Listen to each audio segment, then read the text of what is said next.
Welcome to political bridge. ఈ video చేయడానికి ఒక రీజన్ ఉందండి. ఏ పార్టీ అని కాదు, కానీ నిన్నటి నుండి సోషల్ మీడియాలో ఒక నియోజకవర్గానికి సంబంధించిన కొన్ని వీడియోలు వైరల్ అవుతున్నాయి. అవి చూసిన తర్వాత నిజంగా మనమేనా వారికి ఓటేసింది, వారిని చట్టసభలకు పంపించింది మనమేనా, మన 5 ఏళ్ల భవిష్యత్తు బాగుపడేలా చేస్తారని నమ్మి ఓటేస్తే అధికారంలోకి వచ్చిన తర్వాత వాళ్ళు చేసేది ఇదా అని ఆలోచించుకోవాల్సిన పరిస్థితి ఏర్పడింది.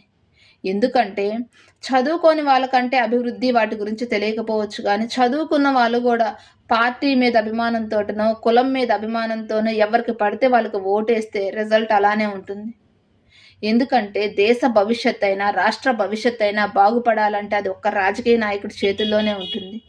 అలాంటి రాజకీయాల్లోకి వచ్చిన వ్యక్తులు నిజంగా సమాజ సేవ చేస్తారా, రాష్ట్రాభివృద్ధి గురించి ఏమన్నా అవగాహన ఉందా అని ఆలోచించకుండా ఎవరికి పడితే వాళ్ళకు ఓటేయడం వల్ల ఫలితాలు అలానే ఉంటాయి. మన ఓటు ఎంత విలువైనదో ఆ వీడియోలు చూస్తేనే అర్థమవుతుంది.